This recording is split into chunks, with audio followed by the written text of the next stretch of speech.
What's up, guys? Mason the Brock Henderson here, and this is The Walking Dead Season 9, Episode 10, Omega. So a little bit of a confession time. After watching the first 9 episodes of this season, I took quite a bit of a break. I did do reviews for all of them, but I just didn't upload them because I wanted to wait until my break was done because I wasn't really sure how long I was going to be taking a break. But I'm back, so I'm hopefully going to upload the first 3 episodes review today and then get back into my normal uploading once per day during the week schedule.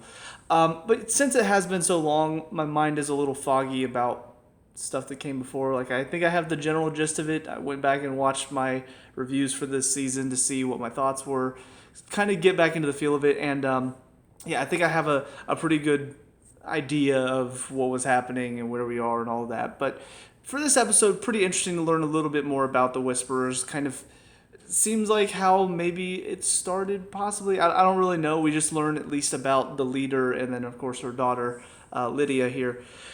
And it was kind of interesting. I think the one thing that was a little bit of I just couldn't find it believable is how quickly Lydia turned against her mom and basically was like, oh, I can't trust her. Here's all the information you guys need. It was just a little too quick because, honestly, if you've seen relationships like this where there's an abuser and a victim and the victim is just so like, no, I trust them. They're trying to help me. Everything they do out of love. Whether it's, parent child, whether it's two people dating or in a marriage, most of the time it doesn't just take 1 or 2 nights away from them for them to wake up and say, oh, wait a minute, maybe they're awful. So that was a little unrealistic and a little convenient for the plot's sake. They needed somebody to give them some information about the mom. So they sped up the process a little bit, kept keeping the daughter away from the mom. Normally, I feel like would probably take at least a couple weeks, maybe a month before she finally started to go, now that I'm around people that seem to care and seem to want to actually help me, I'm starting to realize my mom's an awful person. But anyways, learning about Lydia, though, was pretty interesting. I think the really interesting part for me was seeing the story change because she started to realize that the story that was in her mind was not quite the story that happened. It wasn't matching up with what she started to remember near the end. And I don't know exactly what set it off. I mean, I guess technically the baby crying set it off, but I don't know why it did. I don't know what about that sparked the memory of what actually happened to pop up into her mind and make her go, oh, wait, my mom's been lying to me this whole time. But yeah, I liked getting to see that story, and it does make me wonder more about her mom, this Alpha, I guess she's calling herself now. I don't really know what her deal is going to be. I don't know why she started this group. It does seem like she's a little bit crazy, this whole idea of, well, this is the Walkers' world now, so we're just going to be among them because, hey, they control the world, so we're just going to follow their orders. It's like, they're mindless beings, right? You're just going to start following them? That's a little odd. But as far as her group, though, what about her spurred them to follow? What about her? Did she just find people that were as crazy as her? Is she scary enough that people fear her and don't want to go against her? I will admit, she is a little bit, I don't know, I feel maybe a little too small for the part. I've had this issue before with some other actors where they're supposed to be this scary person and they're supposed to, you look like, okay, I don't want to mess with you in a fight because you're going to take me down. She doesn't look the strongest. Maybe I haven't seen enough of her, but the one scene where she basically rips the guy down from the window and chokes him out, I was like, dude, you feel like you could easily push her off of you. Like, it feels like you're a little too easy to take down right now. But when you look at Negan, he ended up having a lot of followers because, one, people were terrified of what he might do because he would just go off and kill them if they turned against him. But also, he was a guy that got stuff done. He was a guy that he provided for the people that worked for him. So yes, they feared him, but also they respected, okay, well, we work for him. We get to have a cut of what he gets, which is, pretty easy living for the most part. You're not exactly living in community, but you know what? I'm willing to do it if it means that I get to have good food, all this stuff. I'm willing to follow this one guy. So it made sense to me why he was able to attract a following, whereas with her, maybe she is as scary as they say she is, but because of how they're living, because of the fact that they're not staying in one place, they have to put on this dead skin all the time. It doesn't seem like they eat very well, based on what Lydia did feeding, or I assume this is something that they would do, eat a worm to Henry. I don't know. It feels like, what's the benefit for the people following her to follow her? Why is following her such a big deal for them that they're willing to basically forego any sort of luxury, any semblance of our past life to follow this one lady? What is it about her? So that's something that I'm looking forward to get a little bit more information about. I hope they have more information about. They're not just going to skip over and say, oh no, they're just all crazy, guys. That's what happens. You live out here long enough, you just go crazy. I feel like that's a lot less interesting than explaining what intrigued people to her. Let's see what else. There is the little group, the new group that's a part of the show. A little bit frustrating because we know Luke, he left with Alden, I think is his name. Left with him on some mission, and I do remember saying, because again, going back to my reviews, I do remember saying he and Enid are now a thing, Alden. So I just realized Alnid. It's a little too on the nose, but it did sort of feel like they put them together just so if something bad happened to Alden, now Enid suddenly has something to care about and something to motivate her. That's really all it felt like to me. So maybe this is where this was leading. It's like, oh, well, Enid, oh no, Alden's missing and these people took him. Are you going to get him back? So that's, we don't really know what happened with him, but Luke's group, the rest of them decide we're going to sneak out at night. We don't care what Tara says. We're going to go find him. And I do have to say it was a little stupid for me.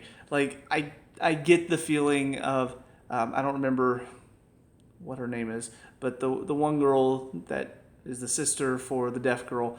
I'm going to try my best to remember their names, but honestly, I do not remember. But, that whole moment where she's like, oh, but he was there for me and he cared for me and I can't stand. I get it. Like, I understand that is very emotional, and part of your group goes missing and somebody you're really close with, you want to go help them. I totally understand that. What are you going to accomplish at night? Like, seriously, what are you going to accomplish? It's dark. You can hardly see. There are these walkers out there. There's also these people that are dressed as walkers. It's going to be a lot harder to tell the difference at night compared to in the middle of the day. I mean, what are you going to accomplish by going out there? Nothing. And they accomplished actually something for the bad guys. They led them back to the hilltop area. Hilltop. So good job. You went out there with no plan, really, just going out there hoping maybe you would run into them. You didn't. You failed. You led the bad guys back to the compound. Good job. It was stupid to me that they decided to do that. And it did knock them down a few pegs in my opinion of them. So, I don't know. It's hard whenever they bring new characters on the show because, one, you're not really sure who to trust. Like Lydia, throughout the entire episode, I'm thinking, I don't want to trust her. But then by the end of it, I'm thinking, well, now I feel like I can. But I wasn't really sure. And now that her mom's shown up, I don't know if she's going to want to go back to her. I don't know exactly how this is all going to go. Like, is she truly feeling this way of like, oh my gosh, my mom is a terrible person and I've had a revelation? Or is this just I want to get out of here, so I'm going to pretend to play along for now? Because that's still a possibility that's on the table. But I will say it is a little intriguing because apparently, according to Lydia, they always leave people behind. If somebody falls behind, if somebody dies, if somebody gets kidnapped or whatever, if that happens, don't care. They don't exist. Let's move on. Like, that's her mom's philosophy. So the fact that her mom went against her philosophy, either Lydia's lying about that philosophy and they actually do try to help each other out, or that's how much Lydia means to her, that she was willing to break that philosophy and say, no, we're going to get her back. And honestly, it does give me a little bit more hope that Luke and Alden are still alive, because we're assuming that they were taken by the Whisperers. That would give them a reason to keep them alive, because Lydia said there's no way. So I guess they might be keeping them alive to trade for Lydia as kind of a hostage exchange thing. But I do want to know, though, with the Whisperers, what is their end goal? Why would they just randomly attack people? Like, do they just see people who are trying to be among the living? Do they just see them as a threat? Do they just see them as, you're part of the old ways and we don't want any of that? I don't know. And I hope we do get a little bit more of a look in to see why they think that way. But yeah, it'll be interesting to see how the rest of this season goes, because they don't seem like they are the biggest group. So obviously, our heroes have a lot more people to take them on, but who knows? Maybe there's actually a lot more out there. I'm guessing the fact that they're dressed as walkers makes it a lot more difficult to see. Obviously, they're also capable of controlling a herd of walkers, so that's something they can utilize against you. So I like kind of the tactical warfare that they're setting up. But I don't know. It's a pretty good setup. It's a pretty good cliffhanger to see them finally out in the open and see them just walking up dressed this way. Yeah, but that's about it for this episode. On to the next one. I'll see you there. And now episode 11, Bounty. So two sides of this, very different in feeling. On the one hand, you've got basically your first confrontation with the Whisperers, and yeah, things are definitely not looking too hot there. In fact, first time I felt tension, I think, with the show in a little while, honestly. Maybe the Rick stuff, but even then, I knew he was going to be off the show, so I knew what was going to happen. Kind of basically what was going to happen. That he was, whether he died or whether he was just taken away or in a coma, whatever. I knew it wasn't going to end well for him. So didn't really feel a whole lot of tension for that. This is the first time that I feel like the tension feeling came back in. That tension that I remember The Walking Dead giving me before. That feeling of, holy crap, like what's about to happen? And a lot of that came down to this whole trade-off between, you've got Whisperers, Alpha wants her daughter back, and then of course, she's got a hold of Luke and Alden. So it is very much a good setup. It's kind of a feeling of, are they going to honor the deal? What's going to happen to Lydia, since it kind of feels like maybe her mom's a little cutthroat. The scene with the baby really takes them to the next level and just kind of makes you feel like, holy crap, these people are sick. But also it does raise the question, and again, wanting to know more about why people follow her. This mom, she has her baby, and the baby starts crying, and Alpha gives her one look like, well, decide, either you die and the baby dies, or you can live. You just got to leave the kid behind because not cutting it. That one moment alone makes me feel like, okay, why are people still following her? What do they get out of it? What is the benefit for these people? Because if I were in a group like that, I'd be like, no, we're not going to save the baby? We're just going to let it die? This mom who probably, just gave birth a little while ago, like, does she care that little about her kid? Is she that just brainwashed into following? I don't know. I hope they have a good explanation. I hope it's not just, all these people are just crazy, because they are. But it does raise a lot of questions about how this group works, why this group works, and of course, what the benefit of it all is. But the scene where the deaf girl, whose name I still don't know, I'm slowly starting to remember. Like, obviously I know Luke, but that's just because it's Jacob from Fantastic Beasts, so his name's stuck in my head. Yumiko is kind of not necessarily the leader, but she is kind of the one that seems like she makes a lot of decisions. She seems like she's the motivator of the group. I don't remember who the girl that has all the knives and seems to be the best fighter of the group. I don't know the deaf girl's sister, and I think that's it for that group. So I'm trying to, the names are trying to come in here, but my brain just repels that sort of information. But the scene with her in the cornfield, though, was probably one of the most intense scenes that the show has had in a little bit. Because, I couldn't imagine. I could not imagine being deaf in a situation like this, where you have to hear stuff going on around you. Suddenly, you're looking here to see, is there a walker, and you have no idea that there's one right here because you can't hear it. I don't know. It's gonna be interesting to see, because now with her and Daryl going off to look for Henry, I don't really know what her reasoning is, and then it's gonna be hard, because because Daryl can't sign, at least I don't think he can, it's going to be difficult for their scenes. It feels like there's going to be a bit of a disconnect. They're not going to be able to talk normally. So I hope we do get an explanation, though, of why she feels like she can't just either live with Lydia just going with this group, or just live with the fact that this group exists, because she is the one that saved the baby. So maybe that has something to do with it. Maybe it's seeing what this group is capable of. She can't live with the idea that there are people out there suffering and having to be forced to be a part of this group, if they are being forced. We don't know for sure. Or maybe I don't know why she would feel a connection with Henry or Lydia, because it doesn't feel like she really talked to either of them, I don't think, unless I missed those scenes or I'm forgetting those scenes. But yeah, I am looking forward to seeing what they're going to do with her and Daryl going out kind of on their own to look for Henry. How are they going to handle that? Is there going to feel like a disconnect? Are they going to find a way to kind of work together? I'm excited. I'm looking forward to seeing what sort of team up that's going to entail. Because obviously Daryl, he's a bit of a lone wolf. So the fact that now he's got his dog companion still, which still on the fence about how I feel about this, because anytime there's a dog companion in an apocalypse show, movie, video game, there's always that this pit feeling in my gut. I'm just like, don't do it, writers. You kill that dog, I'm killing you. It's just going to happen. But yeah, I'm excited to see kind of how he and the deaf girl are going to work together, and how they're going to start to, I guess, form a bond of, I guess, a little bit of a tag team.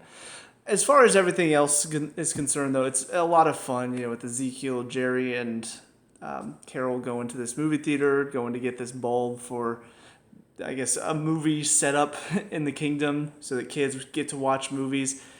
I mean, it's just kind of a fun thing. It's a little side quest. You do get a little bit more of a sense of what Ezekiel is going through, trying to basically keep the vision alive of everybody working together, because it feels like a lot of people have given up on that. And that's something that I'm still a little frustrated with, just because it seemed like a good concept. Like, that is your focus. That is what you're trying to accomplish.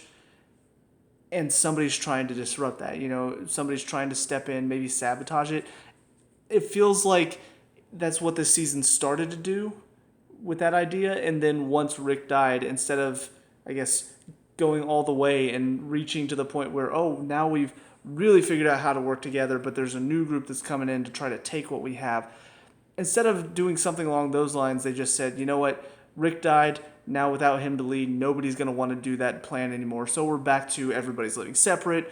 Nobody wants to work on that. Nobody wants to be a community anymore. We're just going to live in our own little societies, and that's that. And then here's a new group that's just a new threat. And I feel like that is a little bit of a missed opportunity, but I guess I'm still holding out judgment on how I feel about it until I see what they decide to do with these Whisperers, because I don't know what the end goal is here. Because with Negan, it was very clear he wanted to control Rick and his group, and the end goal was obvious. You have to take down Negan, and you have to basically say, all right, we're going to try to live together without somebody ruling. It's going to be a group of people working together instead of one man is in charge and making everybody work for him.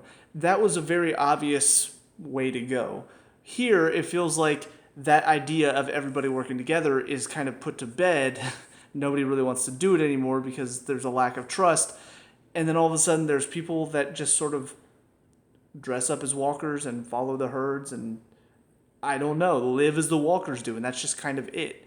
So I don't really understand what their goal is. I don't know how they're going to play into the plot and how it's going to affect our main characters going forward. It just seems very random, honestly. And it's not that it's not intimidating. Again, like, there are definitely a lot of fun and interesting things you can do with this concept, but from a plot standpoint, from a character standpoint, I don't really know what the end goal is. Like, where is this going to lead our characters? What growth is this going to bring out of them?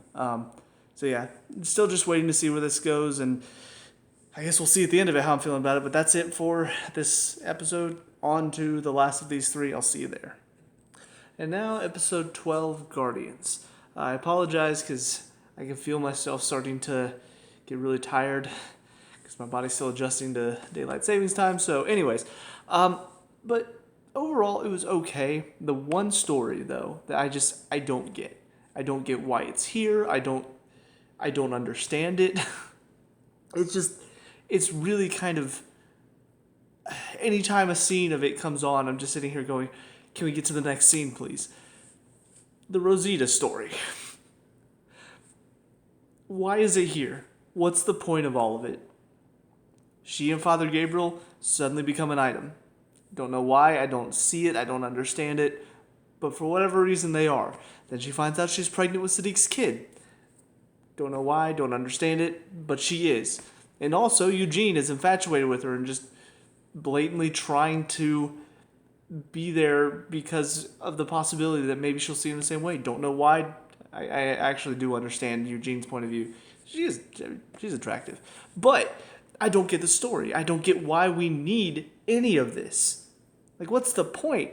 None of these characters are really top of my list, if I'm being honest. Like, Father Gabriel, honestly, probably near the bottom because of how wishy-washy he's been. Like, he's gotten better after time, but God, when he first came on the show, it was really tough to like his character because of how just spineless he was. And they slowly started to grow him a little bit, but it took a while before I really started to be like, okay, I don't hate you anymore. Eugene can be funny at times, but honestly, got a little frustrating last season from what I remember, working with Negan. Yes, he betrayed him in the end, but he really turned his back on Rick and his group for a little while. It wasn't until the end that he realized, wait, no, I need to be helping them because they're my friends, they accepted me and all, whatever. Sadiq, I don't really know him. Because of him, Carl died, kind of. Carl going to rescue him is what got him killed, so I don't hate him for that because obviously it was what Carl wanted to do. But that's kind of marked down because that's the story that brought him in. And they've not really done much since then with him. Like, obviously, he's been helping out. Pretty sure he's a doctor, I think. But I don't know. He's not really affected too much since that time. And now all of a sudden he's having a kid with Rosita. And then Rosita, like I said, Susie from Ned's Declassified, very attractive. She's always been the attractive one, I guess. But her character has always just kind of been sleeping around, honestly. That's what Rosita has done from the beginning. She was Abraham's girl, and then she got to Alexandria, and she was, I don't remember the name of the guy that Negan killed, cut out his guts, but she started seeing him for a little bit there. And then she started seeing, what's his name? I feel like there was somebody before the time jump. Maybe not. Maybe I'm just mixing up stories. But I don't know. That's just, she's never really had much of a point outside of, well, who is she with now? And I feel like that's kind of, I'm not somebody that really gets on this sort of topic of thought, but it is kind of sexist. That's the only story you're going to give her is, well, who's she sleeping with now? Well, what guy is she with now? Oh, she's having a kid? Who's it with? That's all you're going to give her? And obviously the show is not sexist. It's shown a lot of super powerful women. The main character this season is a super powerful woman, or main villain this season is a super powerful woman. So I'm not saying that the writers of Walking Dead, they're just sexist. This is all they think women are. But for Rosita, it kind of sucks that that's all you can come up with for her is that's all her character does is just hook up with guys. And now she's pregnant. And now there's some weird, she's with Gabriel, but he's going to be there to help with the kid. And so is Sadiq, and Eugene, he's there for her too. And I'm just what does this even matter? This just seems pointless. Can we get back to the more interesting stories, please? Oy vey. It was a slog this episode because there were several scenes. And every time it popped up, I'm like, nope, let's move it along, please. As far as the whispers go, though, I'm liking what I'm seeing. As far as Alpha is concerned, she's still not super convincing. This episode definitely bumped her up a little bit more as far as, I guess, we see a little bit more why people follow her, because clearly she showed she's trying to help these people. In her mind, she sees this as helping people. But also, if anybody tries to step up to her, they have the ability to challenge. But also it's not quite the the challenge. At least this one wasn't. Maybe in the past it has been a lot more like, I think like Black Panther, in Wakanda when you challenge for the throne. I imagine more along those lines when they say challenge, and maybe that is kind of what they do. But in this instance, for whatever reason, it turned into more of just like oh, you challenge me? Nope, it's just done, and she just kills. And maybe it's because there was like a little bit of subterfuge, I guess, like the guy stepping up and saying, I want to challenge you, because it was the girl who wanted to challenge, and he said he would do it for her, I guess. I don't know. It was a little weird. It was a little kind of mixed up, and I don't really quite understand everything that happened there, but it showed that clearly people respect her, and it is something that she has done for a while. She's clearly been in charge of this group for a while, and if anybody's tried to challenge her, clearly she's won those challenges because she's still in charge. So that scene in particular, while being a little bit weird, it did at least give me a few of the answers that I was looking for as to how the kind of hierarchy works in this group. And also getting to see her underling, which I don't know if she ever called him by name, but I saw the subtitles called him Beta. So I mean, it makes sense. Alpha and then Beta's right after Alpha, so of course. But him being alongside helping her, I don't really know his story. I don't know why he's so loyal. He's basically almost seems like kind of a guard dog in a way. Like anytime she needs somebody who's even bigger and stronger than she is, she just calls him along and he'll do the job. And he is big guy, so he's not going to be somebody easy to take down whenever the heroes do take them on. But yeah, it did still leave me with a few questions. It didn't answer all of them, but I did get a few more answers to what I was wondering about this group and kind of how it all works. Why is Alpha in charge? So I'm glad they did that. And then the other story is really Michonne's story, just kind of seeing what she's going through, trying to be in charge, but taking it too far, almost being a leader instead of just being part of a group that's in charge. And yeah, I mean, it's been coming, and I'm glad somebody finally stepped up to her. It makes sense that it would have to be Judith that would get through to her.